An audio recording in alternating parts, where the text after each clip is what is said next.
اعوذ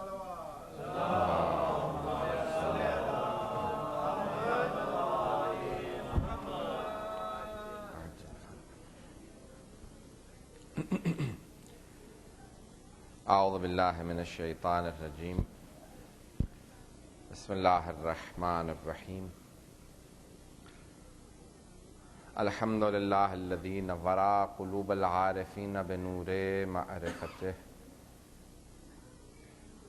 واثبت فؤاد انبیائہ و اولیائہ بقصص الانبیاء والمرسلین واکمل ایمان المسلمین والمؤمنین بولایت علی امیر المؤمنین علیہ السلام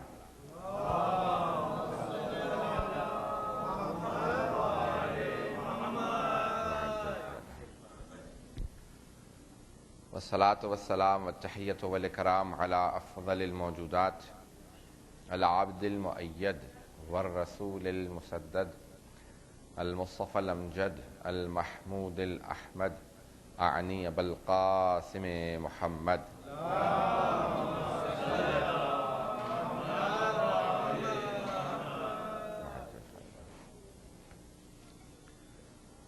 وعلى روحه ونفسه وساهره ووسیه سید الاتقیاء والاصفیاء مولا الموالی امام المتقین علی بن ابی طالب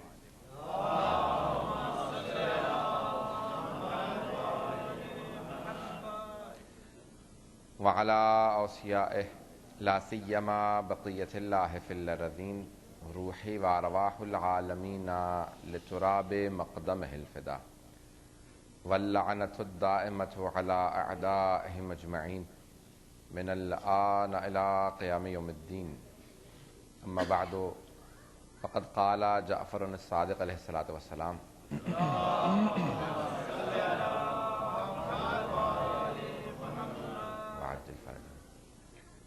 اشہد انک کنت نورا فی الاسلاب الشامخہ والارحام المطہرہ لم تنجسک الجاہلیۃ بانجاسہا صلوات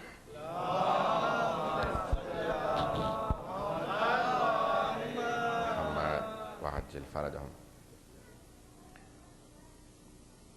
میں نے زیارت وارثہ کے جن جملوں کا انتخاب کیا ہے ان میں امام ارشاد فرماتے ہیں کہ میں گواہی دیتا ہوں کہ آپ کا نور پاک صلبوں سے پاک رحموں میں منتقل ہوتا رہا۔ اشہد انک کنت نورا فی الاسلاب الشامخہ والارحام المطہرہ لم تنجسک الجاہلیۃ بانجاسہا، اور جاہلیت کے رجس نے آپ کو چھوا تک نہیں ہے۔ لم تنجسک الجاہلیۃ بانجاسہا، جتنے بھی اس کے نجاسات ہیں اس نے کبھی آپ کو چھوا تک نہیں ہے۔ یہ الفاظ بہت بلند ہیں، جہاں فرما رہے ہیں کہ جہاں جاہلیت کے جتنے بھی نجاستیں ہوں پلیدگیاں ہوں اس نے آپ کو مس تک نہیں کیا۔ میں نے عرض کیا تھا کہ جب تک معصوم علیہ السلام کے الفاظ پہ انسان غور نہ کرے تب تک دوسرے معصوم کی معرفت حاصل نہیں ہو سکتی، اور انسان تب سمجھتا ہے کہ معصوم کو جب دوسرے معصوم کے الفاظ پہ غور کرے کہ انہوں نے ان کا تعارف کیسے فرمایا ہے۔ جب انسان یہ سوچنے لگے کہ وہ بتا رہے ہیں کہ ان کا مقام کیا ہے اور ان کی عظمت کیا ہے، انسان کو اندازہ تب ہوتا ہے۔ دو چیزیں میں نے عرض کی تھی کل کہ دعا اور زیارات وہ چیزیں ہیں جن سے ائمہ کے مقام کا اندازہ ہوتا ہے، ان کے خطبوں سے اور احادیث سے نہیں۔ وہ تو لوگوں کے ان کے لیول پہ آ کے ان کے معیار پہ آ کے انہوں نے بیان کی ہیں، لیکن دعائیں اور زیارات۔ اب زیارت کا جملہ میں نے انتخاب کیا ہے، اس کے جملوں پہ اگر آپ غور کرتے چلے جائیں گے تو بہت باریکیاں ان جملوں کے اندر کہ جہاں پہ امام جعفر الصادق علیہ الصلوۃ والسلام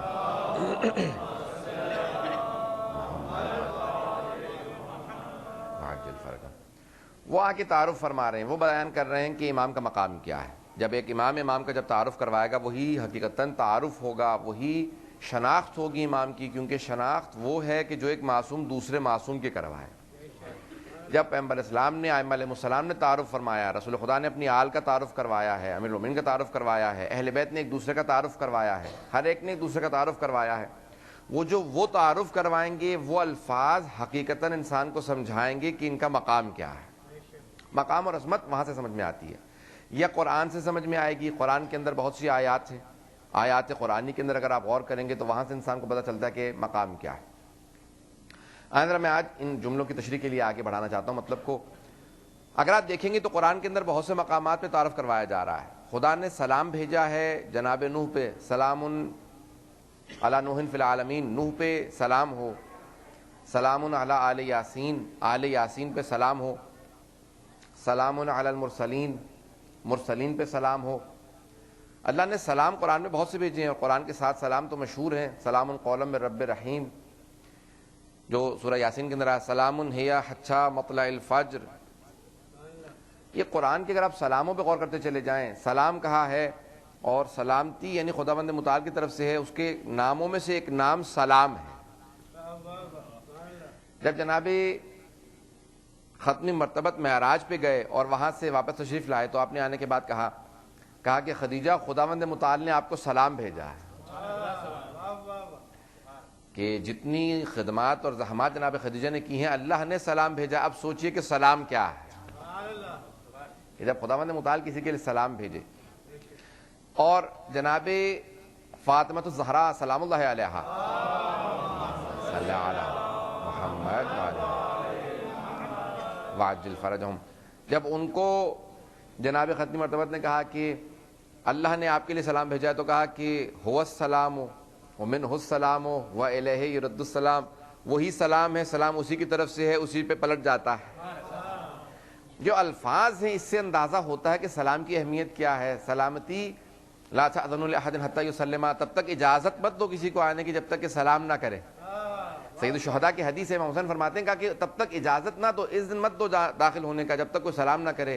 اور سلامتی جو ہے وہ صرف زبان سے نہیں ہے، المسلم من سلم المسلمون من یدہ ولسانہ، مسلمان وہ ہے کہ جس کی زبان سے اور اس کے ہاتھوں سے سارے مسلمان امان میں ہوں۔ تو سلام جو ہے وہ امانت کا نام ہے، دیانت کا نام ہے۔ امانت یعنی انسان خود بخود اقرار کرتا ہے کہ میں آپ سے صلح میں ہوں، جنگ میں نہیں ہوں۔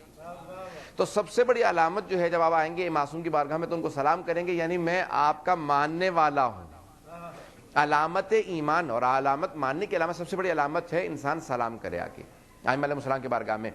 تو انا سلم لمن سالمکم وحرب لمن حاربکم، یہ الفاظ بتا رہے ہیں کہ ہم ان کے ساتھ صلح میں ہیں، سلامتی میں ہیں جو آپ کے ساتھ صلح میں ہیں، سلامتی میں ہیں، اور ان سے جنگ میں ہیں جو آپ سے جنگ میں ہیں۔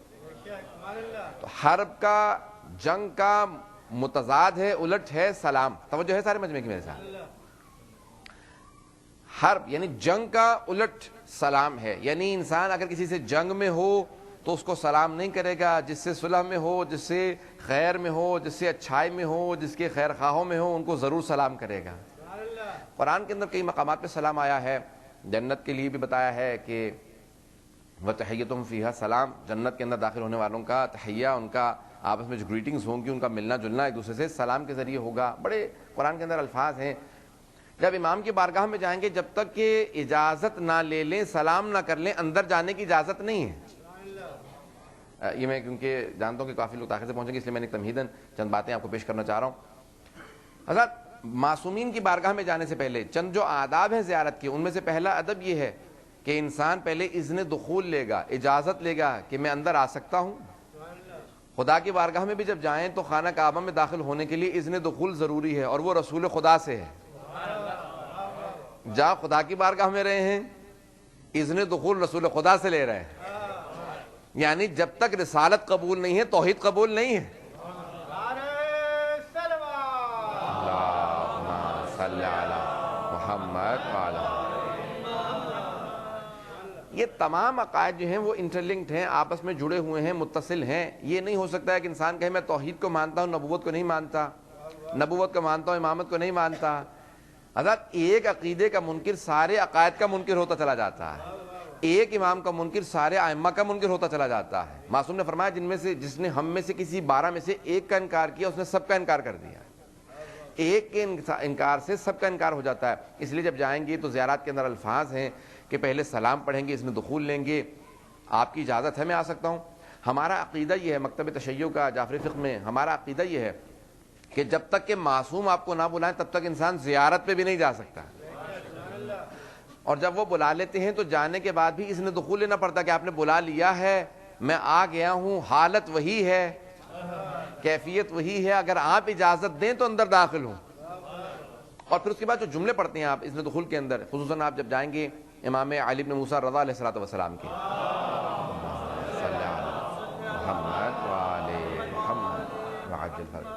تو 8ویں امام کے آپ کو جب اس نے دخول لیں تو آپ وہاں پہ جملہ کہتے ہیں کہ اشہد انک تسمع کلامی و ترد سلامی, میں گواہی دیتا ہوں کہ آپ میرے کلام کو سنتے ہیں اور میرے سلام کا جواب دیتے ہیں.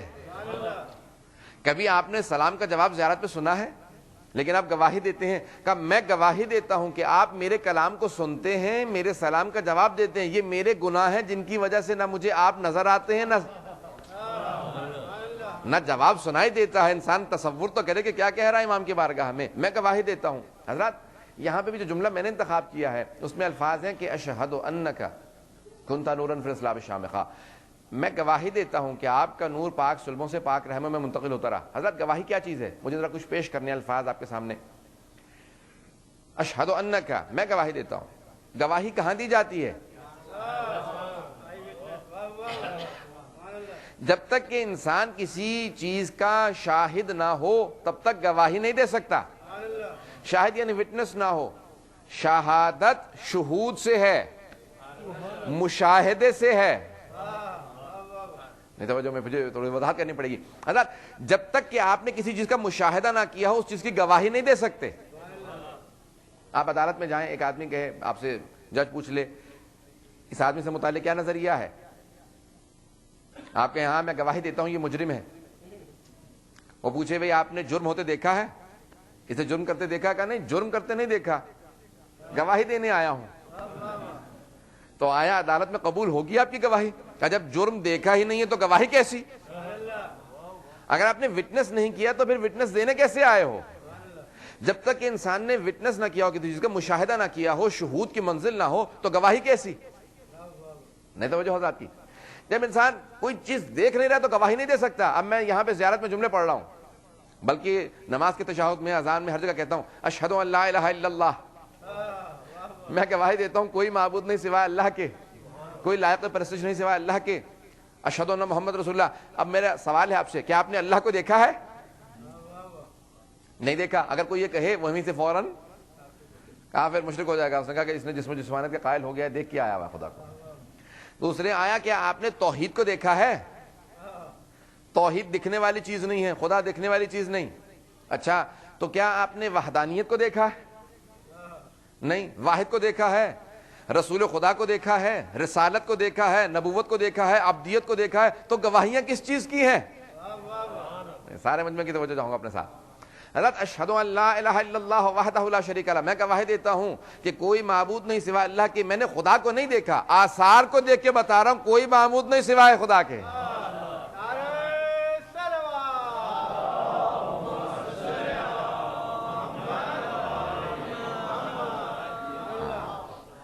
اب انسان جب دیکھتا نہیں خدا کو, وہاں سے خدا کی توحید کی وحدانیت کی گواہی دے رہا ہے. اس طرح سے رسول خدا کو نہیں دیکھا. ہم کہتے ہیں واشہد ان محمدن عبدہ و رسولہ, عبد بھی ہیں, نہ عبدیت کو دیکھا, نہ رسالت کو, نہ خود رسول خدا کو. ان کو دیکھا نہیں ہے لیکن ان کا زندہ معجزہ قرآن بتا رہا ہے کہ وہ عبد و رسول تھے. سب سے اللہ کے بڑے بندے بھی تھے اور رسول بھی تھے. یہ عبدیت بتا رہی ہے, امیر المومنین کی ولایت کے آثار بتا رہے ہیں. جملہ میں واضح نہیں کر سکا. جب کہتے ہیں اشہد ان علی ولی اللہ, کیا مطلب؟ ایک بہت بڑے سنی عالم دین کہنے لگے کہ بھئی جب وہ پہنچے نجف, ذہن میں رکھیے گا شیعہ عالم دین نہیں سنی عالم دین, تو بیٹھے ہوئے تھے, تو دوسرے حافظ صاحب آئے, ان سے سوال کرنے لگے, کہا قبلہ صاحب, ڈاکٹر صاحب آپ یہ بیٹھے ہوئے ہیں, زری کی زیارت کرے چلے جا رہے ہیں, نہ نماز پڑھ رہے ہیں, نہ قرآن پڑھ رہے ہیں. آپ جب آئے ہیں تو تھوڑا قرآن پڑھ لیجئے, کوئی تھوڑی سی نماز پڑھ لیجیے آپ کو ثواب مل جائے. کہا میں پیغمبر کی اس حدیث پہ عمل کر رہا ہوں, النظر الی علی عبادہ.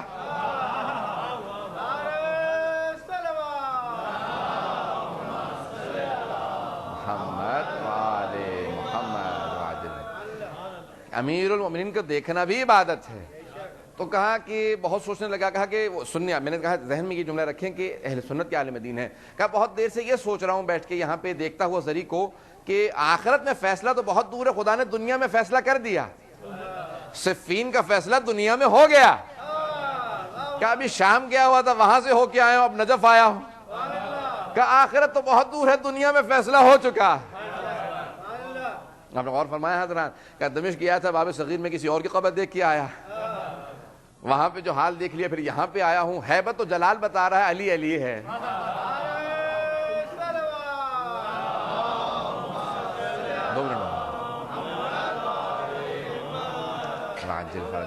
حضرت بارگاہیں سمجھا دیتی ہیں کہ کس کی ولایت باقی ہے. علی کی ولایت کائنات کے اوپر ہے. یہ آثار بتا رہے ہوتے ہیں جب آپ گواہی دیتے ہیں. اب یہ جو جملے زیارت وارثہ میں آپ پڑھ رہے ہیں, مشاہدہ جب تک نہ ہو تب تک انسان گواہی نہیں دے سکتا. جب ایک یہودی نے سوال کیا امیر المومنین سے, اچھا عبدو ربن لم ترا, اے علی کیا آپ ایسے خدا کی عبادت کرتے ہیں جس کو آپ نے دیکھا ہی نہیں؟ کہا لم اعبد ربا لم ارا, میں نے آج تک ایسے خدا کی عبادت کی ہی نہیں جسے دیکھا نہ ہو. اچھا پہلے آیا تھا تو پریشان تھا ہی, جب سوال کر رہا تھا تو پریشان تھا, اب اور زیادہ پریشان ہو گیا. کہا آپ نے خدا کو دیکھا؟ کہاں, میں نے تو آج تک ایسے خدا کی عبادت کی ہی نہیں جسے دیکھا نہ ہو. کہا کیسا ہے؟ کہا وہ ان آنکھوں سے نظر نہیں آتا, اسے ایمان کی آنکھوں سے دیکھنا پڑتا. ایمان کی آنکھوں سے خدا کو دیکھا جاتا ہے. کہ مشاہدہ انسان کی ظاہری آنکھیں نہیں کرتی, وہ پرسیپشن میں نہیں آتا. لا تدرکہ الابصار وہو یدرک الابصار, وہ آنکھوں سے نہیں دیکھا جاتا, آنکھیں نہیں دیکھتی اسے. پرسیپشن انسان کی حواس خمسہ سے خارج ہے, 5 سینسز سے خارج ہے, تبھی تو خدا ہے. اگر 5 سینسز میں آ جائے تو محدود ہے, جو محدود ہو وہ خدا ہو نہیں سکتا. یہاں تک کہ مولانا نے فرمایا کہ وہ جو تمہاری عقل میں تمہیں سمجھ میں آ گیا ہے وہ عقل میں محدود ہے, خدا لا محدود ہے. عقل کی ایجاد خدا نہیں ہے, خدا بہت بالا تر ہے, عقل میں محدود نہیں ہے. تو اب یہ جتنے جملے ہیں کہ ہم گواہی دیتے ہیں کہ کوئی معبود نہیں سوا خدا کے, کوئی عبد الرسول نہیں سوا خدا کی, کوئی ولی نہیں, امیر المومنین کی ولایت کا قرار کرتے ہیں, یہ ان کے آثار دیکھ کے گواہی دیتے ہیں. اور کئی مرتبہ تو صرف ائمہ کے جملوں کو دہراتے ہیں, ہمیں خود اندازہ ہی نہیں ہوتا. جیسے نماز پڑھتے ہیں, یہ جملے ہم دہرا رہے ہیں, ہمیں اندازہ نہیں ہے, احساس نہیں ہے الوہیت کا, ہمیں احساس نہیں ہے ربوبیت کا, ہمیں احساس نہیں ہے نبوت و رسالت کا, ہمیں احساس نہیں ولایت و امامت کا. ہمارے درجات بہت کم ہیں, ہمیں اس طرح سے ادراک نہیں ہے. توجہ چاہوں گا اس جملے پہ. اگر جب پوچھا گیا, چھٹے امام سے پوچھا کسی نے, امام جعفر صادق علیہ السلام سے,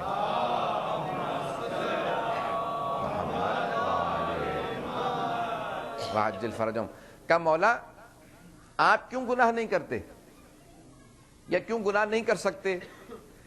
کہا کہ دیکھو ہم اس لیے گناہ نہیں کرتے کیونکہ ہمارا علم تم سے بہت زیادہ آگے ہے. کہا اس کے ذرا کوئی مثال دیجئے. امام نے کہا کہ اپنی آنکھ میں چھری مارے گا کبھی تو؟ کہا کبھی نہیں. کہا کیوں؟ کہا پھر آنکھیں کھو دوں گا. کہ جس طرح سے چھری مارنے کا آنکھ میں تیرے لیے فوراً اثر ظاہر ہے, تجھے معلوم ہے, تیرے لیے واضح ہے, بالکل کلیئر ہے یہ بات کہ اثر کیا ہوگا, اس طرح سے ہمارے لیے ہر چیز کا اثر واضح ہے.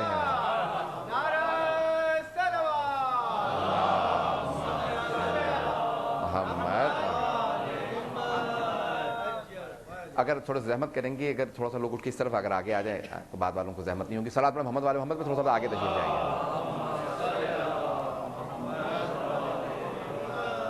وعجل فرجهم, پھر بھی بابا بلند صلوات پڑھیں گے.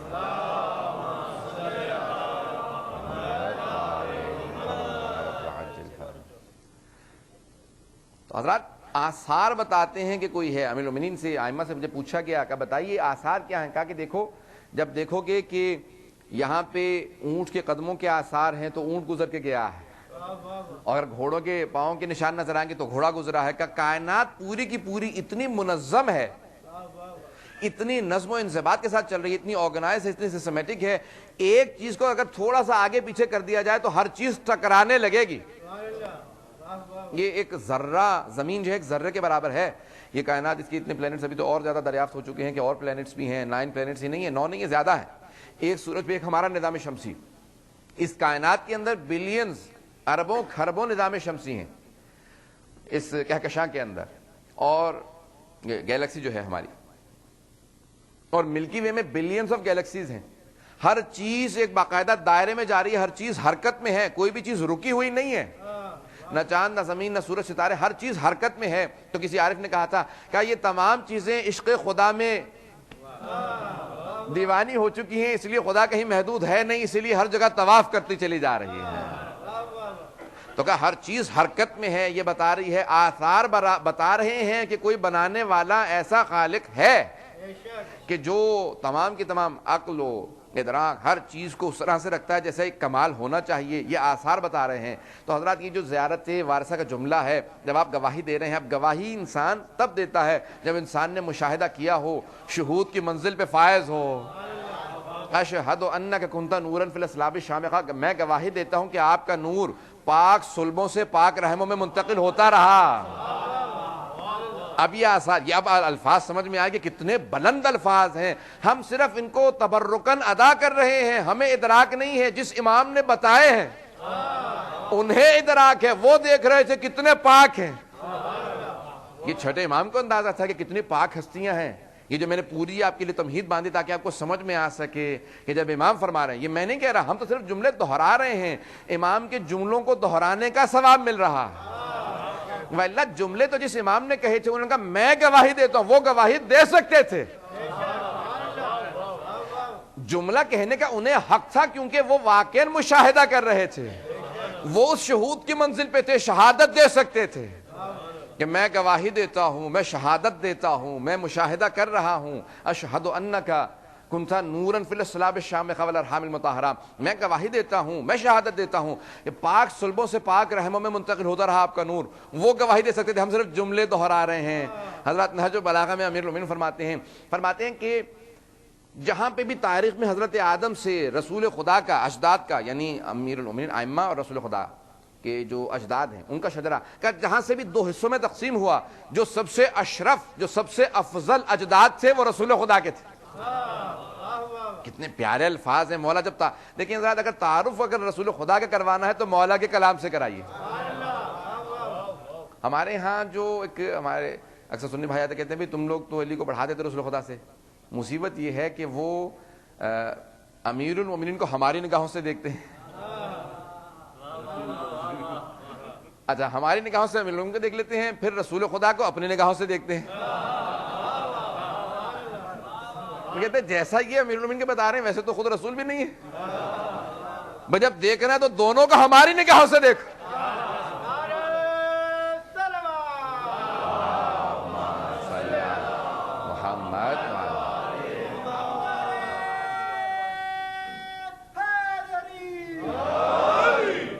جب دونوں کو دیکھنا ہماری نگاہوں سے دیکھو. ہم 14 کو کیسا مانتے ہیں کوئی اور مان ہی نہیں سکتا. مسئلہ یہ ہو جاتا ہے کہ وہ تمام کے تمام مشاہدات نہیں رکھتے، وہ اجداد پیغمبر اسلام سے متعلق وہ عقیدہ نہیں رکھتے جو ہمارا ہے. پاکستان میں ہر سال ایوارڈ ملتا ہے سیرت نبی لکھنے پہ.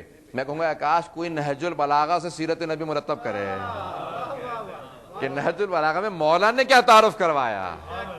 کتنا پیارا انداز ہے مومن کا، اس انداز سے تعارف کروا رہے ہیں. حضرات ایک ایک جگہ پہ پیغمبر اسلام کو اس طرح سے پیش کرتے ہیں. کہا کہ رسول خدا اس طرح سے تھے، شجاع تھے. اور آپ نے کہا کہ صحابہ ان کی پشت پہ پناہ لیا کرتے تھے. جب بہت زیادہ گھمسان کا رن پڑ جاتا تھا تو فرار کرتے ہوئے پہلے رسول خدا کے پیچھے جا کے کھڑے ہوتے تھے اور پیغمبر اسلام سے پناہ مانگتے تھے. اور یہاں تک کہ کہا آپ نے فرمایا، کہا کہ رسول خدا نے سوائے جنگ حنین کے کسی جنگ میں تلوار نہیں اٹھائی. اور حنین میں بھی دیکھیں کیونکہ رسول خدا نے حکم دیا تھا کہ جان کا بچانا واجب ہے. حنین میں حسب عادت بہت سے لوگ بھاگ گئے تھے.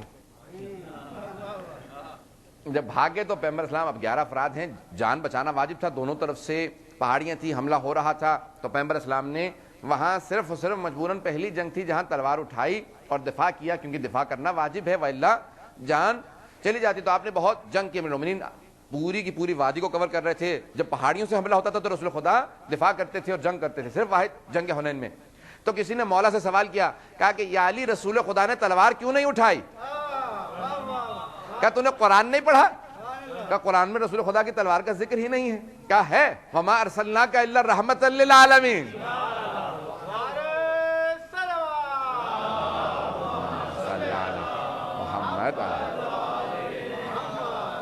قرآن کی آیت ہے کہ ہم نے آپ کو صرف رحمت بنا کے بھیجا ہے, عالمین کے لیے, کائنات کے لیے رحمت بنا کے بھیجا ہے. کہ رحمت کا تقاضا یہ ہے کہ تلوار نہ چلے.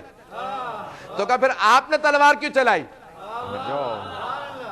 اگر رسول خدا نے تلوار نہیں چلائی تھی پوری زندگی میں سوائے حنین کے, تو پھر آپ نے تلوار کیوں چلائی؟ کہا وہ رحمت الہی تھے, میں جلال الہی ہوں.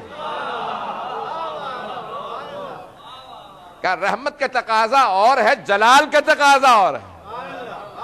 یہ جو سورہ توبہ کی آیت ہے, وہ یعذبہم اللہ بایدیکم, اللہ ان پہ تمہارے ہاتھوں سے عذاب نازل کرے گا. توجہ, کوئی ایک ایسا ہاتھ تلاش کرو جسے ید اللہ کہا جائے, کہ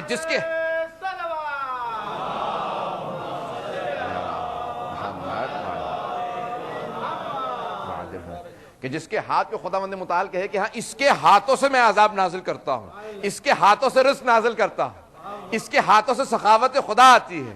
حضرت کوئی ایک ایسا ہونا چاہیے جس سے پتا چلے کہ مظہر صفات الہی ہے. صفات الہی کا مظہر یعنی اللہ کی صفات کا اگر ظہور ہوتا ہوگا تو ایسوں میں ہوتا ہوگا. حضرت جملے کو ضائع نہ کیجیے گا, میں نے جملہ کہہ دیا ہے, بہت سے افراد شاید تعجب میں ہیں یہ کیا ہے جملہ. یہ مظہر العجائب جو آپ پڑھتے ہیں, کہ جب آپ کہتے ہیں نا کہ مظہر امیر المؤمنین مظہر العجائب ہیں, یعنی عجائب کا ظہور ہوتا ہے تو یہاں سے. اللہ ائمہ علیہ السلام, ہمارے ائمہ, یہ جب آپ زیارت پڑھ رہے ہیں تو ان میں جملوں کو غور کیجئے. ائمہ نے کہا کہ یہ ہے اللہ کی صفات کا مظہر. یعنی کیسے؟ میں جلدی جلدی چلتا جاؤں گا کیونکہ بہت سے لوگ تعجب میں ہیں, اس لیے مجھے وضاحت کرنی پڑ رہی ہے, میں اس لیے نہیں تو میں آگے بڑھ جاتا. حضرت 14 اللہ کی صفات کا مظہر ہیں, اللہ کی صفات کا مظہر ہیں. یعنی خداوند متعال کہے گا کہ دیکھو میں محمود ہوں, میں نے محمد کو بھیجا ہے. میں اعلیٰ ہوں, میں نے علی کو بھیجا ہے. میں فاطر السماوات والارض ہوں, میں نے فاطمہ کو بھیجا ہے. میں محسن ہوں, میں نے حسن کو بھیجا ہے. میں قدیم الاحسان ہوں, میں نے حسین کو بھیجا ہے. میں معبود و مسجود ہوں, میں نے عابد و سجاد کو بھیجا ہے. میں علیم و خبیر ہوں, میں نے باقر العلوم کو بھیجا ہے. میں اصدق القائلین ہوں, میں نے جعفر الصادق کو بھیجا ہے. غیظ و غضب پہ مجھے پورا قابو ہے, اس لیے میں نے موسیٰ کاظم کو بھیجا ہے. مرضات کا مرکز میری ذات ہے, میں نے علی بن موسیٰ رضا کو بھیجا ہے. تقویٰ میں عطا کرتا ہوں, میں نے محمد تقی کو بھیجا ہے. نقاوتیں اور پاکیزگیاں میرے لیے ہیں, میں نے علی نقی کو بھیجا ہے. ہیبت میری تھی, میں نے حسن عسکری کو بھیجا ہے. میں غیب مطلق تھا, میں نے مہدی منتظر کو.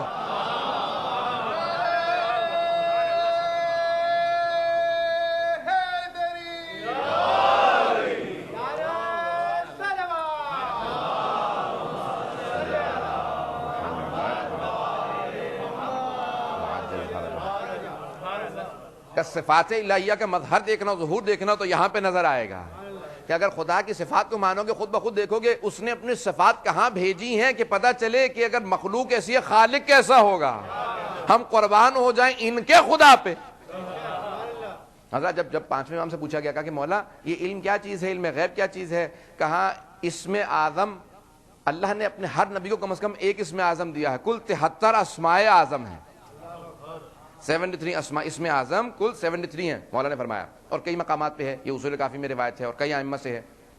بحار الانوار کے اندر ہے, حق الیقین کے اندر ہے. جتنے حوالے پوچھیں گے بہت سی جگہوں پہ میں نے خود دیکھی ہے روایت اور خود سے تحقیق بھی کی ہے. کہا 73 اسماء اعظم ہیں, ہر نبی کے پاس کم از کم ایک اسم اعظم ضرور تھا. کہا جناب سلیمان کے جو وصی تھے آصف بن برقیہ, جنہوں نے پلک جھپکنے کی مدت میں تخت بلقیس کو یمن سے فلسطین بلا دیا تھا, کہا ایک اسم اعظم رکھتے تھے, صرف ایک اسم اعظم تھا آصف ابن برقیہ کے پاس. تو کہا پلک جھپکنے کی مدت سے پہلے, وقال من عنده علم من الکتاب, اور اس نے کہا جس کے پاس کتاب کا کچھ علم تھا, کتاب کا تھوڑا سا علم تھا. جب وقال عفریت من الجن, پہلے اب واقعہ میں نہیں سنانا چاہ رہا تھا, میں صرف اشارہ کرنا چاہ رہا تھا. جب جنوں میں سے عفریت نے کہا کہ آپ کی اس مقام سے اٹھنے سے پہلے میں تخت بلقیس لے آؤں گا, کہا یہ تو بہت دیر ہے. جناب سلیمان نے کہا بہت دیر ہے. تو انہوں نے جناب آصف نے کہا کہ میں پلک جھپکنے کی مدت سے پہلے تخت لے آؤں گا. تو معصوم سے سوال کیا, کہا کہ کیا جناب سلیمان کا جب وسیع ایسا کر سکتا تھا وہ خود نہیں کر سکتے تھے؟ کیا وہ خود نہیں لا سکتے تھے پلک جھپکنے کی مدت سے پہلے؟ کہا لا سکتے تھے. کہا پھر انہوں نے اپنے وسیع سے کیوں کہا؟ کہا کہ وہ چاہتے تھے ان کی امت پہ ان کے وسیع کا مقام واضح ہو جائے, سب کو پتا چل جائے کہ وسیع کون ہے, اس کا مقام کیا ہے. تو کہا کہ اپنے وسیع سے کہا کہ جاؤ فوراً. تو انہوں نے فوراً کہا, ایک اسم اعظم تھا, ساری کی ساری زمین سکڑنے لگی, انہوں نے تخت اٹھایا وہاں سے یہاں رکھ دیا. اور فوراً جب وہ ملکہ سبا جب آئی تو اس نے فوراً کہا کہ انہ ہوا, قرآن کی آیت ہے, لگتا ہے یہ میرے ہی تخت جیسا ہے. انہوں نے کہا یہ تخت جیسا نہیں ہے, وہی ہے. کہا کہاں سے کہاں کیسے پہنچ گئے, کیا ہوا یہ؟ توجہ ہے حضرات کی. تو کہا کہ من کان عنده علم من الکتاب, جس کے پاس کتاب کا کچھ علم تھا. اللہ نے سورہ رات کی آخری آیت میں کہا, سورہ نمبر 13 کی آخری آیت ہے, کہا کہ قل کفی باللہ شہیدا بینی وبینکم ومن عنده علم الکتاب. کہا میرے اور تمہارے درمیان میں گواہ کے طور پہ ایک اللہ کافی ہے, دوسرا وہ علی جس کے پاس پوری کتاب کا علم ہے.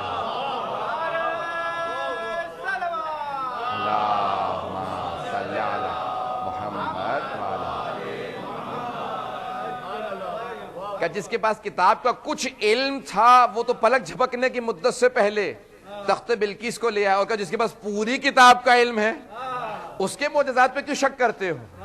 یہ چھٹے امام کے جملے ہیں. کہا کہ کبھی تعجب نہ کرنا میرے ان کے فضائل سے متعلق, ان کے علم سے متعلق, کہا وہ پوری کتاب کا علم رکھتے ہیں. تو معصوم کا جو حدیث کو مکمل کرنا چاہ رہا ہوں, پانچویں امام کی, فرماتے ہیں کہ اسماء اعظم 73 ہیں, اسم اعظم 73 ہے, 73 ہیں. کہ ہر نبی کے پاس, وسیع کے پاس کم از کم ایک اسم اعظم ضرور ہوتا ہے. کہ حضرت عیسیٰ کے پاس 2 اسم اعظم تھے جو مردوں کو زندہ کر دیتے تھے. کہ حضرت موسیٰ کے پاس 4 اسم اعظم تھے جن کے پاس ید بیضا تھا اور عصا اشتہا میں بدل جاتا تھا. کہ ان کے پاس 4 اسم اعظم تھے. کہ جناب ابراہیم کے پاس 8 اسم اعظم تھے, جناب نوح کے پاس 15 تھے, جناب آدم کے پاس 25 اسم اعظم تھے. کہ 73 میں سے ہم اہل بیت کے پاس 72 اسم اعظم ہیں.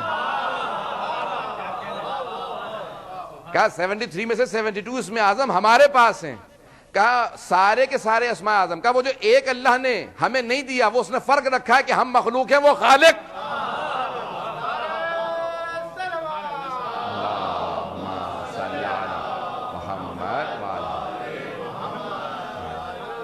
وہ جو ایک نہیں دیا وہ فرق رکھا ہے کہ ہم مخلوق ہیں, وہ خالق ہے. کہا کہ اچھا, اور جتنے بھی اسماء اعظم ہیں ان سب کا مظہر ہم ہیں, وہ جو ایک ہمارے پاس نہیں اس کا مظہر بھی ہم ہی ہے. اللہ جملوں کو ظاہر نہ کیجیے گا. کہ وہ 73 کے 73 اسماء اعظم کا مظہر ہم ہیں. صفات الہیہ کا جب کہا نا کہ وَلِلَّهِ الْأَسْمَاءُ الْحُسْنَى فَادْعُوهُ بِهَا, اللہ کے پیارے نام ہیں اس کو اس کے ناموں سے پکارو. تو کتاب التوحید کا جو شیخ صدوق کا کتاب التوحید اس کا ترجمہ میں نے انگریزی میں کیا. وہ آج ہی کوئی نوجوان کے متعلق سوال کر رہے تھے, تو اسی کے اندر جب پوچھا چنے امام سے کہا کہ یہ مولا اللہ کے پیارے نام کیا ہیں؟ کہ نحن اسماء اللہ الحسنى, اللہ کے پیارے نام ہم ہیں. کہ بنا عرف اللہ, ہمارے ذریعے خدا پہچانا گیا ہے, بنا عبد اللہ, ہمارے ذریعے خدا کی عبادت کی گئی ہے. کہا کہ جب انسان کا سب کے سب, یہ جو وجہ اللہ کا کیوں کہا گیا؟ کہا کہ سب کے جسم ہیں, چہروں سے انسان پہچانا جاتا ہے. کہا جب مخلوق ایسی ہے تو خالق کیسا ہوگا؟ کہ ہمارے ذریعے پہ معرفت خدا کی. اب ائمہ کے جملوں پہ غور کرتے چلے جائیے گا کہ جہاں پہ انہوں نے معرفت کے سمندر پہ کھیرے ہیں. حضرات کی توجہ تو ہے میرے ساتھ؟ حضرات یہ جو جملے ہیں کہ جملے پہ غور کرنے کی ضرورت ہے. جو امام زیارات کے اندر جملے پیش کر رہے ہیں کہ ان کا نور پاک صلبوں سے پاک رحمہ میں منتقل ہوتا رہا, ہم صرف جملے دہرا رہے ہیں. ہمیں اندازہ نہیں ہے جب ان کی بارگاہ میں جاتے ہیں کہ اجازت ہے, کہ اس طرح سے آؤ جس طرح سے اجازت مانگ رہے ہو جیسے زندہ کی زیارت کے لیے آئے ہو. بہت سے افراد نہ جانے کیا سمجھ کے جاتے ہیں. کہا کہ نہیں, امام موجود ہیں, سامنے دیکھ رہے ہیں. یہ جو جملے میں نے کہے تھے ابتدا کے اندر کہ اشہد انک تسمع کلامی و ترد سلامی, میں گواہی دیتا ہوں کہ آپ میرا کلام سنتے ہیں, سلام کا جواب دیتے ہیں. اور اتنا نہیں ہے بلکہ آپ میرے مقام کے گواہ ہیں, دیکھ رہے ہیں سب کچھ. امام خود سے گواہی دیں گے روز قیامت کا, یہ میرے زیارت کے لیے آئے تھے. یہ مقامات کچھ اور مقامات ہیں. یہ جو سورہ بقرہ آیت نمبر 143 دوسرا سپارہ, یہ آیات بہت عجیب و غریب آیات کے جہاں پہ دوسرا سپارہ شروع ہوتا ہے کہ اے میرے پیارے نبی روز قیامت ہم ساری امتوں پہ ان کے جو انبیاء ہیں ان کو گواہ کے طور پہ لے کے آئیں گے، وَجِئْنَا بِكَ عَلَىٰ هَٰؤُلَاءِ شَهِيدًا، اور ان سارے انبیاء پہ آپ کو گواہ لے کے آئیں گے، سارے انبیاء علیہ السلام کو لے کے آئیں گے، ان کی امتوں پہ گواہ، رسول خدا کو انبیاء پہ گواہ۔ یہ گواہ کیا ہے؟ یہ جو ہم جو الفاظ پڑھ رہے ہیں، اشہد انک، میں گواہی دیتا ہوں کہ اب یہ گواہ خود سے گواہ ہیں، ہم ان کی گواہی دے رہے ہیں، ہم گواہی نہیں دے سکتے، ہم صرف جملے دہرا رہے ہیں۔ گواہی تو خود چھٹے امام دے رہے تھے، ہم تو صرف جملے دہرا کے وہ ثواب حاصل کر رہے ہیں جو اس زیارت کا ہے، اور جو زیارت پڑھتے چلے جائیں گے اس حساب سے ہر انسان کا ثواب مختلف ہوگا۔ ان کے اجداد کا مقام کیا ہے؟ ہمارا عقیدہ، مکتب تشیع کا عقیدہ یہ ہے کہ ان کے اجداد آدم تک سب کے سب نہ صرف اہل ایمان ہیں بلکہ سب کے سب یا نبی ہیں یا وصی ہیں، یہ ہمارا عقیدہ ہے۔ رسول خدا اور ائمہ علیہ السلام کے اجداد یا نبی ہیں یا وصی ہیں، یہ ہمارے ائمہ کی حدیث ہے خود سے۔ تو کہا کہ کون؟ جناب عبد المطلب، جناب ابو طالب، جناب عبداللہ، یہ کون تھے؟ کہا جناب اسماعیل کے اوصیاء میں سے تھے۔ حق الیقین میں سب جگہ ذرا دیکھیں حدیث کو دیکھیں، کہا یہ سب کے سب جناب اسماعیل کے اوصیاء میں سے تھے، ان کے مقامات کچھ اور ہیں جو انسان سمجھ نہیں پایا ہے۔ جناب عبد المطلب ہوں، جناب عبداللہ ہوں، کہا یہ جو نور چلا تھا، میں تھوڑی وضاحت کرنا چاہتا ہوں حضرات، اب میں پہنچا ہوں 15-20 منٹ میں اور لوں گا، اس کے بعد مسائل پہ آؤں گا۔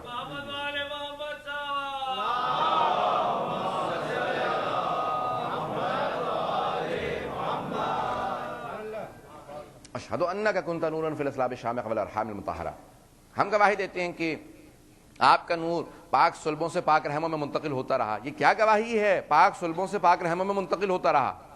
حضرت ممبر مجھے اجازت نہیں دیتا، کتنی باریکیاں ہیں، پاکیزگی کے تصور کو ذہن میں لے کے آئیے گا کہ جو جناب حضرت ام ایمن ہیں، اللہ نے اتنی زندگی دی کہ پنجتن کی ولادت کی گواہی انہوں نے دی ہے۔ توجہ، پہلے جناب ختمی مرتبت اور آخری جناب سید الشہداء، پانچوں کی گواہی جناب ام ایمن نے دی ہے۔ رسول خدا نے کہہ دیا تھا کہ ام ایمن کی گواہی پوری ہے، مستورات کی گواہی آدھی ہے کہ ام ایمن کیونکہ میری گواہ ہے۔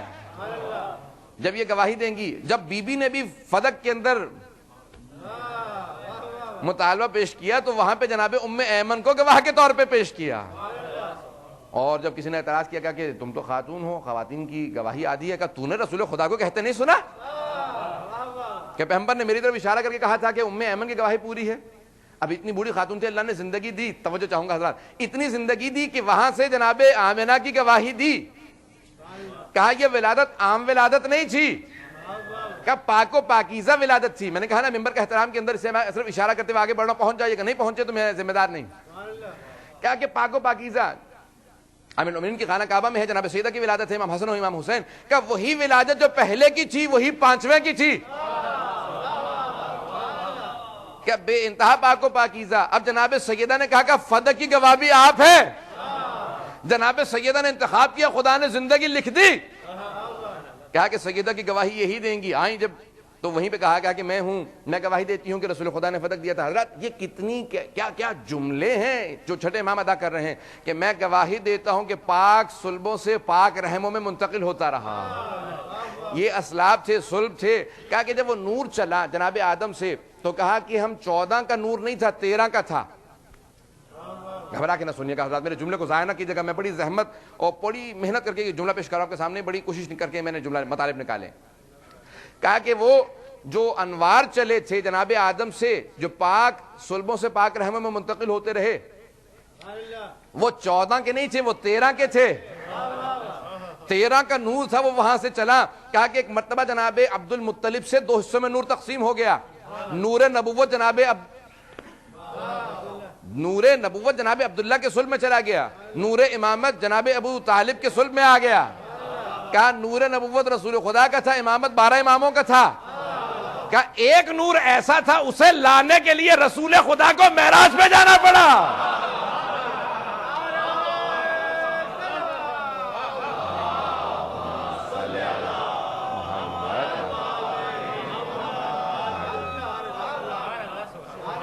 کہا ایک ایسا نور تھا کہ معراج مقدمہ ہے ولادت جناب سیدہ کا، مقدمہ ہے ولادت جناب سیدہ کا۔ کہا جب ایک مرتبہ گئے، ایک سیب دیا، کہا میں کھانے پینے نہیں آیا ہوں، کہا اسی میں نور ودیت نور جناب سیدہ کو ودیعت کیا گیا ہے کہ وہ نور تھا، وہاں سے ختم مرتبت کو جانا پڑا معراج پہ۔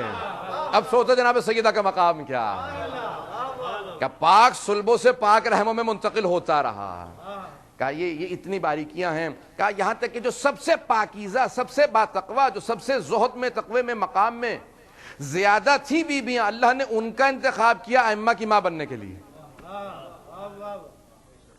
جو سب سے بلند کردار کی، اخلاق کی، یہاں تک کہ دیکھیں انبیاء علیہ السلام میں چلے جائیے، جناب سارہ ایک نبی کی بیٹی ہیں، ایک نبی کی بہن ہیں، نبی کی ماں بھی بننے والی ہیں جناب اسحاق کی، اور نبی کی زوجہ ہیں، لیکن اللہ نے کہا کہ نہیں اے میرے حبیب، جو ہمارا اصول ہے ہم اپنے اصولوں کو نہیں توڑیں گے۔ وَلَن تَجِدُوا فِي سُنَّتِ اللَّهِ تَبْدِيلًا، تم اللہ کی روش میں کبھی تبدیلی نہیں پاؤ گے۔ ہم نے جو سب سے بلند کردار اور اخلاق کی مالک ہے اس کا انتخاب کیا ہے، لیکن سارہ سے افضل ہاجرہ موجود ہے۔ اب یہاں پہ آخری نبی کا نور نہیں آئے گا جب تک کہ ہاجرہ نہ آ جائے۔ اب آپ نے غور کیا، کہا کہ جیسی بھی ہو، کیا ان کا انتخاب کر لیا گیا ہے، حضرت ہاجرہ کو فوقیت دی گئی جناب سارہ پہ، کہ جو اشرف ہو، جو افضل ہو، اس کا انتخاب ہوتا ہے۔ کہا جناب ہاجرہ کا انتخاب ہوا، کہا آتے چلے جائیے، کہا اگر وہاں سے نہ ہو، اگر عرب میں نہ ہو تو پھر ایران سے جناب شہربانو آئیں گے، آگے حضرت سمانہ خاتون پھر الجزائر سے آئیں گی، جناب نرجس خاتون روم سے آئیں گی، کہا جو سب سے اشرف ہوگی بی بی، کہا جو سب سے افضل بی بی ہوگی۔ کیوں؟ دیکھیں ہم دنیاوی لحاظ سے بھی اگر سوچے جائیں، ہم ایک چیز، کوئی عام چیز ہے، اس کو رکھیں گے تو کسی عام ظرف میں رکھ دیتے ہیں، لیکن اگر کوئی قیمتی شے ہو، ہیرا ہو، اسے عام ظرف میں نہیں رکھا جاتا، باقاعدہ مخمل کا باکس لیا جاتا ہے، اس کے اوپر تاریں لگی ہوتی ہیں سونے کی۔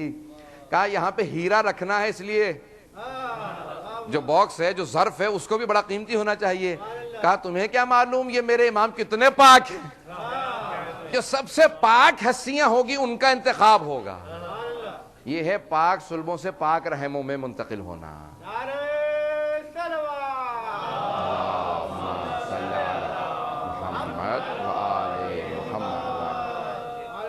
اشہد انک کنت نورا فی الاسلاب الشامخہ والارحام المطہرہ، میں گواہی دیتا ہوں کہ آپ کا نور پاک صلبوں سے پاک رحموں میں منتقل ہوتا رہا۔ یہاں تک کہ حضرات اس کو منفی انداز سے مت سنیے گا، بڑے مثبت انداز سے سنیے گا، کیونکہ یہاں جس ملک میں رہتے ہیں وہاں پہ اس کا شادی کا تصور کچھ اور ہے۔ ملتا ہے کہ مکے کی تمام خواتین جناب عبداللہ سے شادی کرنا چاہتی تھیں۔ میں نے کہا منفی انداز سے مت سنیے گا، ہر خاتون۔ ایک مرتبہ جناب عبداللہ نے کسی سے کہا کہ آپ شادی کرنا چاہتی تھی تم سے، مجھ سے، کہا کہ اب شادی کرنا نہیں چاہتی۔ کہا کیوں؟ کیا کیونکہ وہ جو آپ کی پیشانی پہ نور نظر آتا تھا وہ آمنہ کی پیشانی پہ منتقل ہو گیا۔ یعنی نور نبوت ایک ایسی شے تھی کہ جناب عبد المطلب جو اجداد کی خاصیت تھی، جب ایک مرتبہ ابرہہ کے سامنے جائیں تو وہ خود سے کہے کہ میرے جانور تک خبر دے رہے ہیں کہ کوئی بہت ہی باعظمت شخصیت جناب عبد المطلب کے آنے پہ کہا یہ ہاتھی جانور ہیں، ان کو کیا معلوم؟ کیا ان سب کا راستہ دے دینا، ہٹ جانا اس بات کی علامت ہے آپ کوئی عام آدمی نہیں، ہم اس کو اجداد رسول خدا میں مانتے ہیں جس کے لیے کافر بھی گواہی دے، کافر دیکھے تو گواہی دے، یہ عام آدمی نہیں ہے۔ اب سوچئے، تصور کیجئے جناب عبداللہ کون ہیں، جناب ابو طالب کون ہیں حضرات، کہ رسول خدا نے فرمایا، خود سے فرمایا، کہا کہ اگر کوئی آدمی کسی یتیم کے سر پہ ہاتھ رکھے تو جتنے بال اس کے ہاتھ تلے آئیں گے تو اتنے اس کے گناہان کبیرہ معاف ہو جائیں گے یتیم کے سر پہ ہاتھ رکھنے سے۔ اور پھر فرمایا کہ کافل الیتیم کا ہاتھین معی فی الجنہ، یتیم کی کفالت کرنے والا، یتیم کو پالنے والا میرے ساتھ جنت میں ایسے جائے گا جیسے کہ 2 انگلیاں۔ نہیں توجہ حضرات، ایک عام یتیم کو پالنے والا،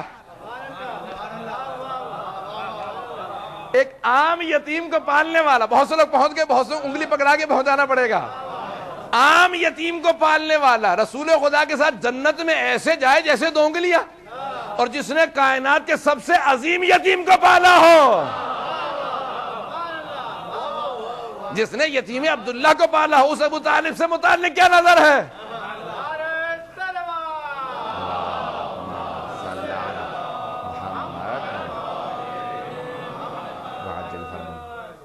رات عظمت جناب ابو طالب کا اندازہ کون لگا سکتا ہے، کہ جو سب سے عظیم یتیم تھا اسے پالنے والا، اور جو اتنے پیارے الفاظ ہیں کہ کائنات کا سب سے عظیم، اس لیے کہ جناب رسول خدا آپ کی ولادت سے چند مہینے پہلے، 2 مہینے پہلے ظاہراً آپ کے والد گرامی کا انتقال ہو گیا تھا، شہادت تھی۔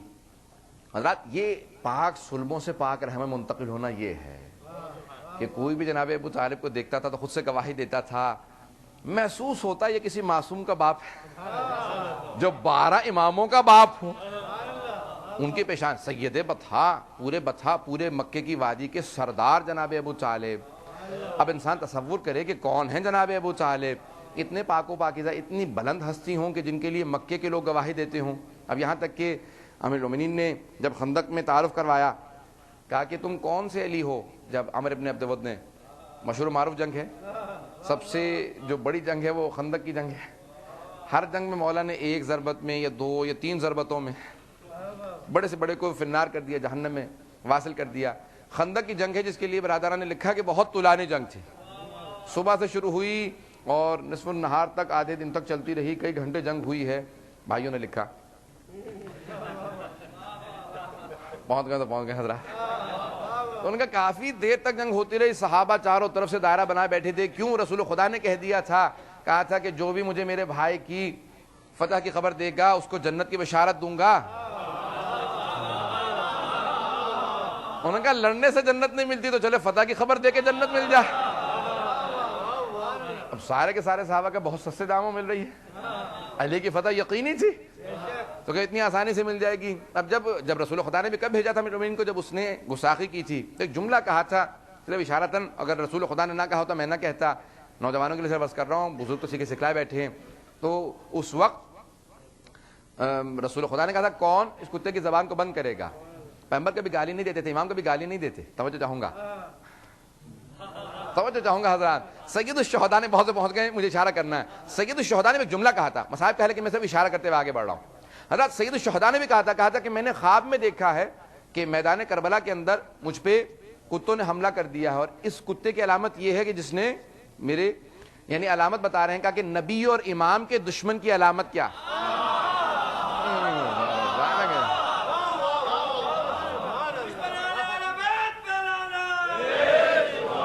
پہنچ گئے۔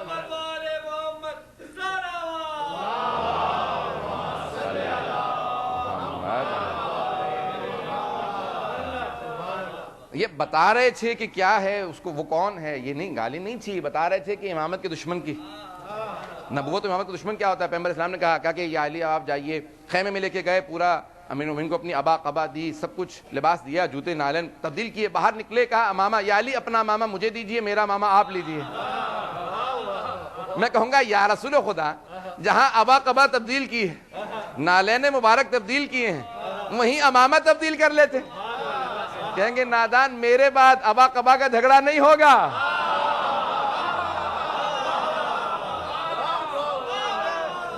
میرے بعد میں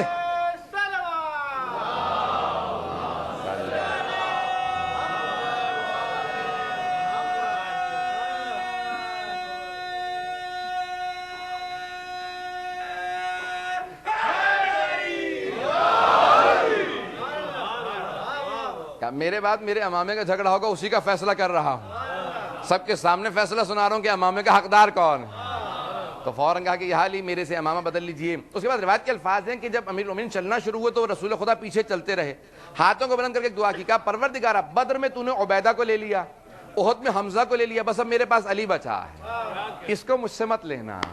یہ الفاظ کتنے عظیم ہیں۔ اس کے بعد گئے اور کہا ایک جملہ کہا جو بھی تم میں سے مجھے علی کی فتح کی خبر دے گا میں اسے جنت کی بشارت دوں گا۔ اب سارے کے سارے صحابہ دوڑنے لگے سوائے ایک کے، بہت بوڑھے تھے، کونے میں بیٹھے تھے، جناب سلمان فارسی۔ تو کسی نے آ کے سوال بھی کر لیا، اس نے کہا سلمان تم نہیں آؤ گے؟ کہا نہیں میں یہیں ٹھیک ہوں۔ تو ایک دوسرے نے کہا کہ یہ کہاں بھاگ سکتا ہے، بوڑھا ہو چکا ہے، ہم لوگ جلدی بھاگ لیں گے، پتہ نہیں کہاں کہاں کا تجربہ تھا بھاگنے کا۔ انہوں نے کہا ہم لوگ بھاگنا تیز جانتے ہیں، ہم آ لیں گے۔ کسی نے گھوڑا لے لیا، کہا کہ ان سے مقابلہ نہیں کر سکتا، میں گھوڑے پہ آؤں گا۔ کسی نے کہا نہیں یہ ریگستان ہے، میں اونٹ لے لیتا ہوں. کسی نے کہا مجھے اپنی ٹانگوں پہ بڑا اعتماد ہے، کافی پہاڑوں پہ بھاگ چکا ہوں. اب مختلف انداز سے مختلف لوگ تیاریاں کر رہے تھے بھاگنے کا. جو سب سے پہلے آئے گا ایک کو ضمانت تھی، جو سب سے پہلے آئے گا اسے جنت کی بشارت ہے. اب وہاں کوئی تصور تو تھا نہیں، لین کا تصور نہیں تھا، لینز کھینچی ہوئی نہیں تھی کہ اپنے اپنے لین سے بھاگتے ہوئے آئیے گا. اور یہ بھی قانون نہیں تھا، کوئی دھکا نہیں دے سکتا، آنکھ میں انگلی نہیں مار سکتا، کوہنے نہیں مار سکتا. سب کے سب جو پہلے آئے گا اس کو اب سارے کے سارے چاروں طرف سے دائرہ بنا رہے بیٹھے ہیں. اور اتنی گرد و غبار اڑ رہی تھی، صحابہ نے نقشہ کھینچا، میں نہیں بتا رہا، کہ اتنی گرد و غبار تھی کہ آنکھوں میں جا رہی تھی دھول، آنسو نکل رہے تھے حلق میں، کھانسیاں اٹھ رہی تھی. کہ عجیب و غریب ایک عالم تھا. کچھ کو ویسے رونے کا بہت شوق تھا. حضرات ایک بڑا عجیب و غریب سا ماحول تھا، سارے کے سارے بڑے پریشان بیٹھے تھے. اچانک آواز آئی اللہ اکبر. اب سب کے سب دوڑنے لگے. دوڑتے آتے دیکھا تو فوراً جناب سلمان نے کہا یا رسول خدا علی کی فتح مبارک. رسول خدا نے کہا سلمان جنت مبارک، یہاں فیصلہ ہو گیا. اب وہ سب کے سب بڑے پریشان ہیں. کہا یا رسول خدا، آپ نے کہا پورا کا پورا مجمع آ رہا ہے. کہا یا رسول خدا مبارک ہو، علی جیت گئے ہیں. کہا پتہ چل چکا. دوسرے نے کہا کہ یا رسول خدا علی جیت گئے ہیں. کہا شاید پہلے والا بھول گیا ہو. اب سارا ماحول عجیب و غریب ہے، سب کے سب آتے چلے جا رہے ہیں. کہا یا رسول خدا علی جیت گئے. کہا پتہ چل چکا ہے، بیٹھ جاؤ. بڑا عجیب و غریب ایک ماحول تھا. کہا یا رسول خدا یہ جنت ملی کسے، کون گیا، کون سب سے پہلے آیا. کہا سلمان. کہا سلمان تم تو گئے نہیں تھے، یہ تمہیں کیسے پتا چلا کہ علی جیت گئے. کہ تمہارے بھاگنے کا انداز بتا رہا تھا.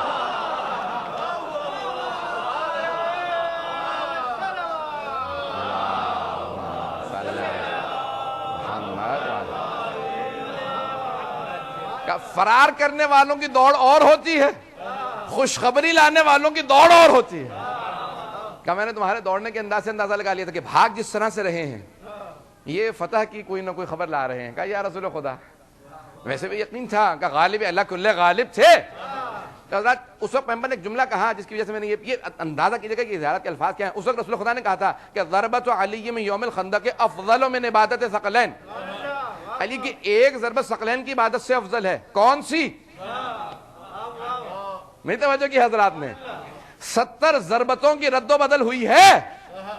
یہ رسول خدا، یا رسول خدا یہ کون سی ضربت ہے؟ آپ نے کہا ایک ضربت ثقلین کی عبادت سے افضل ہے. ایک ضربت، ساری نہیں. اتنی ضربتیں چلی ہیں، کون سی ضربت؟ کہا وہ جو چلی ہیں وہ نہیں، وہ جو ایک روک لی تھی.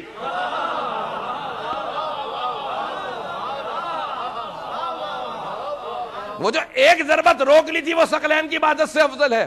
حضرت جنگ جہاد اصغر ہے، جہاد بن نفس جہاد اکبر ہے. جس کا جہاد اصغر جہاد اکبر ہو اسے علی کہتے ہیں. اب جس کے لیے میں نے جو پوری زحمت دی حضرات، اب جب مولا سے شروع ہونے والی تھی تو ایک جملہ اس نے کہا، عمر ابن عبد ود نے، اس نے کہا کہ میں کہیں پہ ظرفیت کم تھی تو وہ کود کے اس طرف آ گیا. اب یہ تو بات واضح ہوگی کوئی کم ظرف ضرور تھا وہاں، پوری ظرفیت چھوڑ کے آ گیا. رسول خدا نے بتا رکھا تھا کتنی جو ہے خندق ہونی چاہیے. اللہ اب جب آیا تو اس نے کہا کہ بھی آپ بہت جوان ہیں.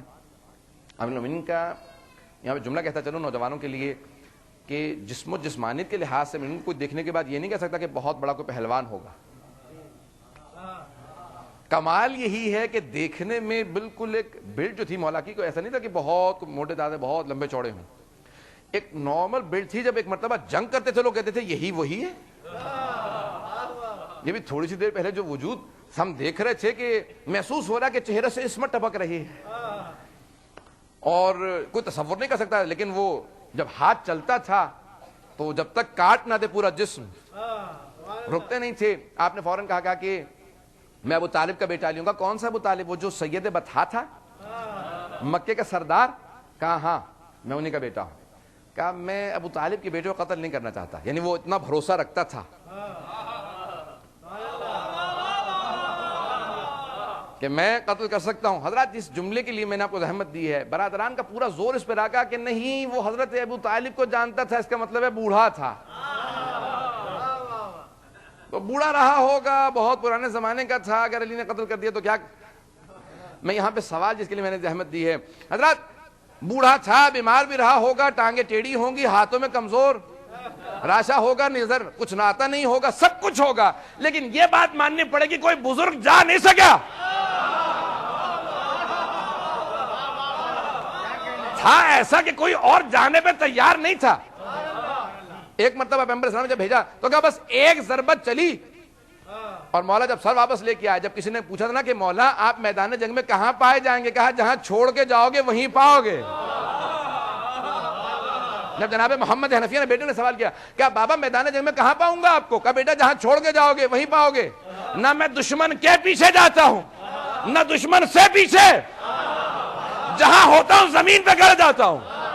جس کو موت دعوت دیتی ہے وہ میرے سامنے آ جاتا. کہا کہ بیٹا جب جنگ کرو آنکھوں کو کھول لو، دانتوں کو بھینچ لو، اور ایک مرتبہ نگاہوں کو آخری فرد پہ رکھو، جتنے افراد آتے چلے جائیں سب نگاہوں میں ہوں گے. اور کہا کہ تلوار کو ہاتھ میں پکڑ لو. کہا کہ جس طرح سے مومن کے ہاتھ میں تلوار ہوتی تھی محسوس یہ ہوتا تھا. کسی نے کہا کہ اتنی تیز ہے، محسوس تو نہیں ہوتا. کہا تلوار تو اتنی ہی تیز ہے، ہاتھ اتنا تیز نہیں ہے. یہ ذوالفقار نہیں تھی، ایک اور تلوار، کہ وہ ہاتھ تھا امیر المومنین کا. حضرات یہ ہے پاک صلبوں سے پاک رحموں میں منتقل ہونا. کہا کہ اجداد ایسے ہوں گے، اسی لیے جناب مادر امیر المومنین کے لیے کہتے ہیں کہ جب ایک مرتبہ خانہ کعبہ کی دیوار شک ہوئی اور آپ اندر گئیں تو بہت سے لوگ کہتے ہیں کہ ایک بی بی تھی، مستور تھی، گھبرائی کیوں نہیں؟ میں آپ سے سوال کرتا ہوں صرف ایک بات، اگر خدا نہ خاصہ یہاں کوئی دیوار میں لکیر آنے لگے، مجھے آپ لوگوں کا تو پتہ نہیں، میں باہر نکل لوں گا کہ اللہ خیر کرے کیا بات ہے. اور وہاں پہ دیوار شک ہو رہی ہے اور بی بی اندر جا رہی ہے. میں ہاتھ جوڑ کے درخواست کروں گا کہ جناب فاطمہ بنت اسد آپ خانہ کعبہ کے اندر کیوں جا رہی ہیں؟ جواب دیں گی نادان تو جانتا نہیں میں فاتح خیبر کی ماں ہوں. کوئی کبھی یہ نہ کہے کہ میں حیدر کرار کی ماں ہوں. یہاں ہیبت و جلال کیسا، وہ انداز بتا رہا ہے. وہ تمام کی تمام جنگیں گواہی دے رہی ہیں یہ پاک صلبوں سے پاک رحموں میں منتقل ہونا کیا ہے. ہر فرد کے اوپر جہاں پہ افتخار کیا جامع المومنین اپنے والدین کا جس طرح سے نام لیتے تھے اور جس طرح سے جناب طالب کا، جناب فاطمہ بنت اسد کا تذکرہ کرتے تھے، جس طرح سے خود ختمی مرتبہ تذکرہ کرتے تھے جناب ابو طالب و جناب فاطمہ بنت اسد. جب امیر المومنین نے کہا کہ یا رسول خدا، بہت روتے ہوئے آئے، کہا مدینہ میں انتقال ہوا نا جناب فاطمہ بنت اسد کا، جناب ابو طالب کا مکے میں، جناب خدیجہ اور جناب طالب کا. کہا یا رسول خدا، کہا یا علی کیا بات ہے آپ اتنا گریہ فرما رہے ہیں؟ کہا یا رسول خدا میری والدہ کا انتقال ہو گیا. تو آپ نے کہا کہ یا علی مت کہیے آپ کی والدہ کا انتقال ہو گیا، کہیں یا رسول خدا آپ کی ماں کا انتقال ہو گیا. امی بعد امی، میری ماں کے بعد میری ماں تھی، جس تعظیم سے محبت سے مجھے پالا اور جتنی محبت جتنی انسیت میری چچی نے مجھے دی. جو بڑا مشہور معروف جملہ ہے، جب جناب فاطمہ بنت اسد کی تدفین کا وقت تھا، سارے صحابہ موجود تھے. اس وقت جناب ختمی مرتبہ جب رو رہے تھے، خود سے اپنی پوشاک کفن میں دی تھی جناب فاطمہ بنت اسد کو، اپنی پوشاک رسول خدا نے،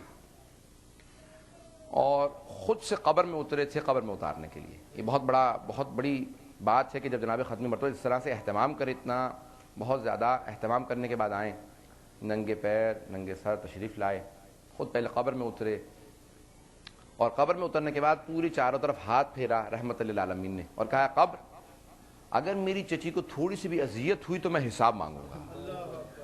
زمین سے جناب ختمی مرتبہ جملے کہیں کہا قبر اگر میری چچی کو تھوڑا سا بھی شکوہ ہوا میں ضرور حساب کتاب لوں گا. آپ سوچئے مقام کیا ہے. یہ ہیں پاک صلبوں سے پاک رحموں میں منتقل ہونا. پوری قبر کے اندر ہاتھ لگاتے جاتے ہیں زمین پہ، اور اس کے بعد ایک مرتبہ قبر میں وہ خود اپنے ہاتھوں سے لحد میں اتارتے ہیں جناب فاطمہ بنت اسد کو. باہر بیٹھنے کے بعد ایک جملہ کہتے ہیں، ابنوں کے شیعہ سنی کتابوں میں جملہ آیا ہے.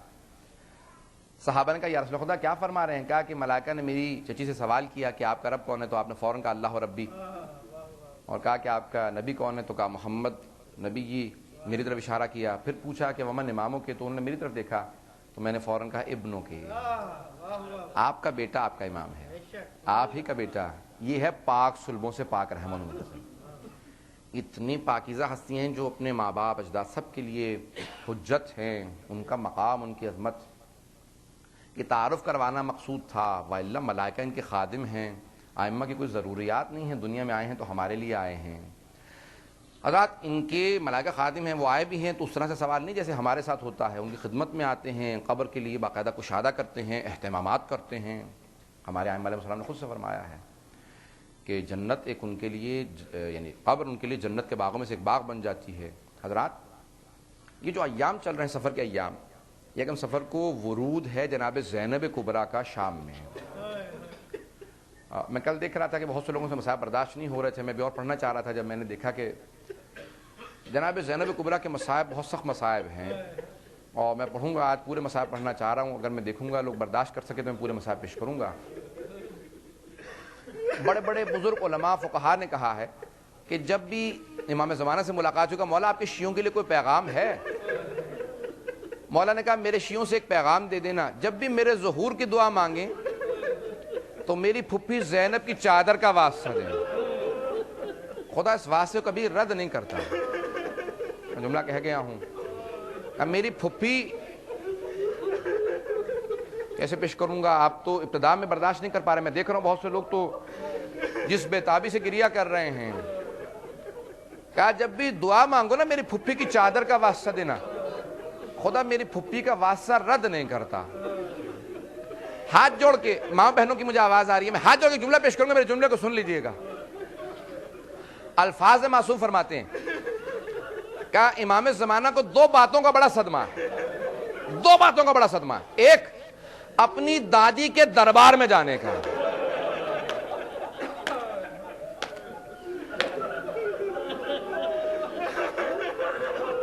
دوسرا اپنی پھپھی کے بازار میں جانے کا۔ امام زمانہ کو ان دو باتوں کا بڑا صدمہ۔ میں آج تو مصائب پڑھنا چاہ رہا ہوں،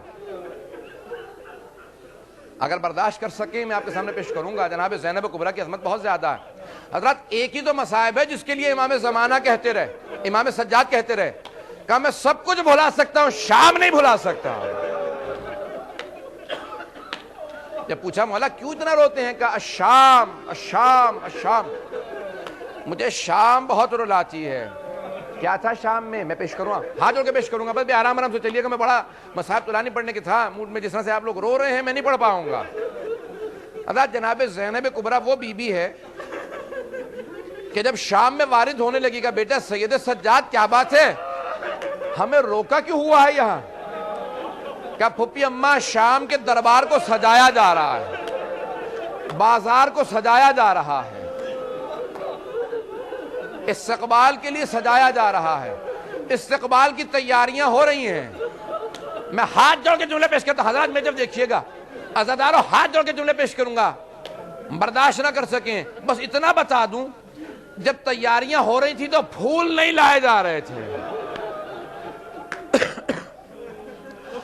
پھول نہیں لائے جا رہے تھے، ہاتھوں میں پتھر تھے۔ علی و بطول کی بیٹیوں کا اسیروں کا قافلہ تھا، وہاں پہ سارا شام کا بازار سجایا گیا، دربار سجا دیا گیا، استقبال کی تیاریاں۔ جناب زینب کبریٰ چلی،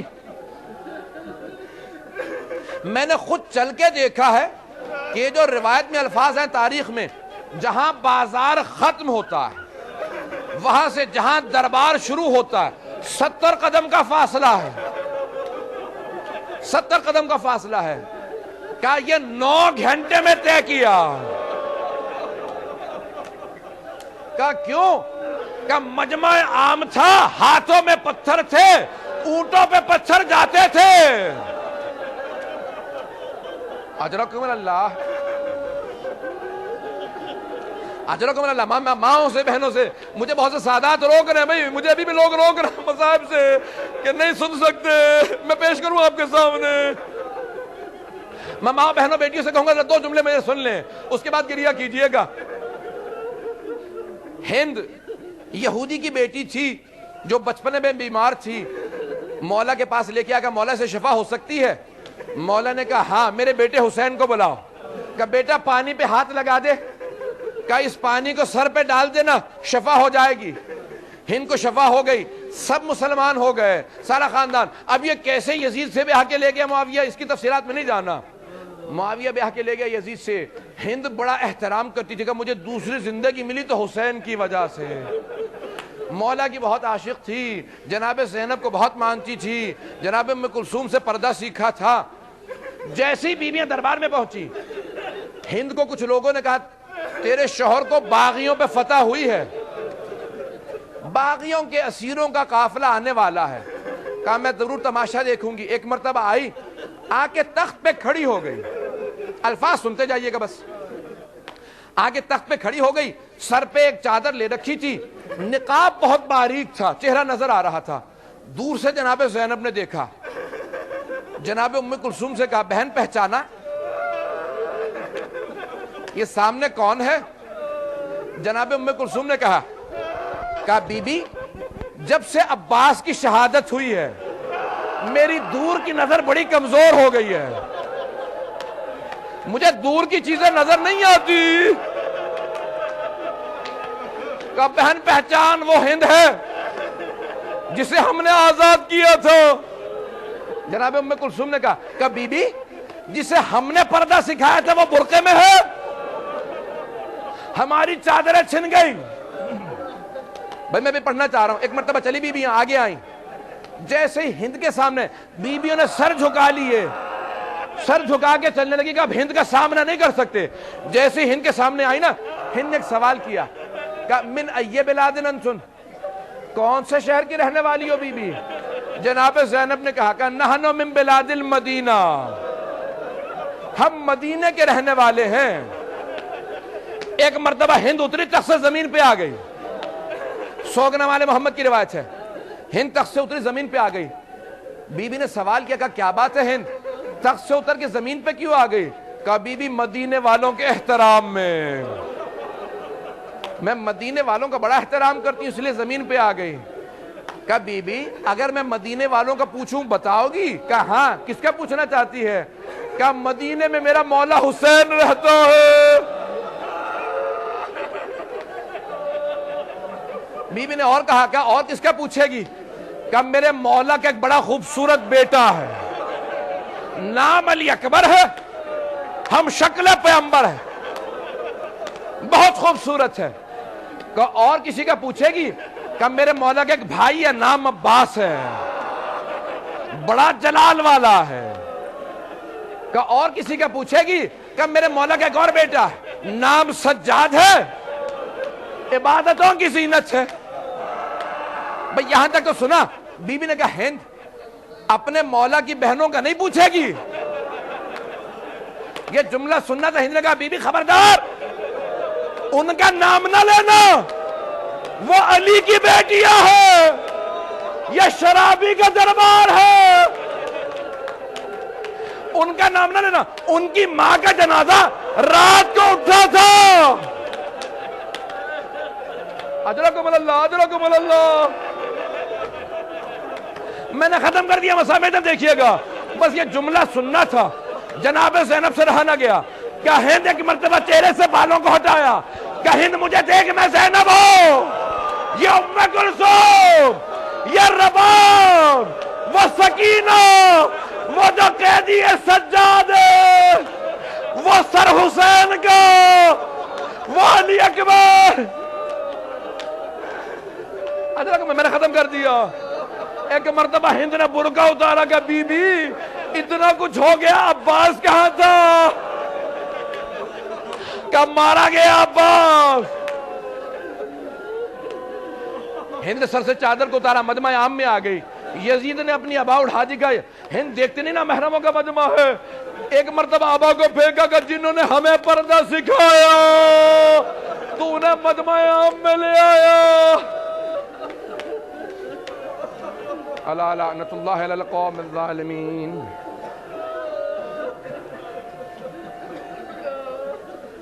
وَسَيَعْلَمُ الَّذِينَ ظَلَمُوا أَيَّ مُنْقَلَبٍ يَنْقَلِبُونَ. میں واسطہ دے کے دعا کیا کرتا ہوں. خدا گواہ ہے میں نے مصائب نہیں پڑھا جو میں پڑھنا چاہتا تھا. آپ میں برداشت نہیں ہے. میں ماؤں بہنوں بیٹیوں سے کہوں گا, ایک جملہ کہوں گا, ہاتھوں کو بلند کیجئے گا. ایک جملہ, صرف ایک جملے کی زحمت دے رہا ہوں. آپ لوگوں نے مصائب دیکھے تو نہیں ہے نا، سنے ہیں تو ایسے رو رہے ہیں. امام سجاد نے دیکھے تھے، آنکھوں سے دیکھے تھے، اسی لیے پھر پوری زندگی روتے رہے تھے. پروردگارہ اس لحظے کا واسطہ جب امام سجاد مدینے پہنچے تو حضرت علی کے بیٹے تھے محمد حنفیہ، وہ استقبال کے لیے آئے. صرف اتنا سنا تھا حسین واپس آ گئے، گھوڑے پہ سوار تھے، وہیں سے دیکھا علم حضرت عباس امام سجاد کے ہاتھ میں ہے. سوال کیا کہ میرا بھائی حسین کہاں ہے؟ کہ قد ذبح، ذبح کر دیے گئے. کہ علی اکبر، کہ قد قتل، انہیں بھی مار دیا گیا. کہ اتنا سب کچھ ہو گیا، عباس کہاں تھے؟ کہ وہ بھی مارے گئے. کہ بس ایک اور سوال کروں گا اور کچھ نہیں پوچھوں گا، مجھے یہ بتاؤ علی و بطول کی بیٹیوں کا کیا ہوا؟ کہا انہیں مجمع عام میں لے جایا گیا. گھوڑے کی پشت سے جناب محمد حنفیہ گر گئے. جب گرے نا تو امام سجاد آگے گئے، سر کو اٹھا کے زانو پہ رکھا. کہا چچا کیا بات ہے، برداشت نہیں ہوا؟ کہا آپ کون ہیں، مجھے چچا کیوں کہہ رہے ہیں؟ کہا چچا پہچانا نہیں؟ چچا میں سجاد ہوں. کہ سجاد تو 24 برس کا جوان ہے، یہ تیری داڑھی سفید کیسے ہو گئی؟ کہا چچا آپ نے سنا گھوڑے سے گر گئے، میں آنکھوں سے دیکھ کے آ رہا ہوں. شرابی کے دربار میں علی کی بیٹی. بہت روئے. روایت کے الفاظ ہیں جناب محمد حنفیہ کو لوگ اٹھا کے لائے، ایک جملہ دہراتے جاتے تھے، روتے جاتے تھے. علی و بطول کی بیٹیاں کوفہ شام کے بازاروں میں. ہاتھوں کو بلند کریں گے. پروردگارہ، پروردگارہ، پروردگارہ اس لحظے کا واسطہ جب جناب زینب نے دونوں ہاتھ روضہ رسول کے دروازے پہ رکھے اور بلند آواز سے رو کے کہا یا جدہ انی ناعیت الیک بولدک الحسین، نانا میں آپ کے حسین کی سنانی لے کے آئی ہوں. سارا مدینہ رونے لگا. جب سب لوگ چپ ہو گئے نا، بیوی نے ایک جملہ کہا نانا اگر نامحرموں کا مجمع نہ ہوتا میں اپنی کلائیوں سے چادر ہٹاتی، میں دکھاتی میرے بازوؤں پہ کتنے نشان ہیں. پروردگارہ تجھے واسطہ اس بی بی کی عظمتوں کا. پروردگارہ، پروردگارہ صاحب الزمان کی ظہور میں تعجیل فرما. پروردگارہ ہمیں زندگی میں امام حسین کی زیارت نصیب فرما، آخرت میں امام حسین کی شفاعت نصیب فرما. پروردگارہ اس بی بی کا واسطہ جسے رباب کہتے ہیں، جو ایک مرتبہ جب شام سے چلی ہیں، یہی ایام تھے نا، جب شام سے چلی ہیں تو امام سجاد نے کہا جناب زینب سے، کہا کہ بیبیاں تیار کیوں نہیں ہیں؟ کہا سب بیبیاں تیار ہیں. کہا اچھا ہاں. کہا کہ پھر آپ کی ماں رباب کا پتہ نہیں چل رہا؟ کہا مجھے پتا ہے میری ماں رباب کہاں ہے، آئیے پھوپھی اماں میرے ساتھ چلے میں بتاتا ہوں. کہا بیٹا سجاد یہ تو زندان کا راستہ ہے. کہا پھوپھی اماں میری ماں زندان کسی قبر سے وداع کرنے گئی ہے. ہاتھوں کو بلند کر کے میری طرف دیکھیے گا. ختم کر دیا میں نے مسائل، واسطہ دے رہا ہوں صرف. روایت کے الفاظ ہے جس طرح سے ایک ماں بچے سے لپٹ کے روتی ہے، جناب رباب قبر سے لپٹی ہوئی تھی، رو رو کے کہہ رہی تھی سکینہ اٹھو، ہم وطن واپس جا رہے ہیں، تمہیں سب سے زیادہ شوق تھا، اب کیوں نہیں اٹھتی، ہم جا رہے ہیں. پروردگارہ اس ماں کا واسطہ بے اولادوں کو اولاد عنایت فرما. حضرات یہ پروردگارہ جتنے بھی افراد یہاں پہ نام لکھے گئے ہیں، کیونکہ مسائل ایسا ہو چکا کہ میں سب کو پروردگارہ ان سب کے درجات کو بلند فرما، قبروں کو منور فرما، ہم سب کی عاقبت بخیر فرما. ربنا تقبل منا انک انت السمیع العلیم. ماتم حسین حسین حسین حسین.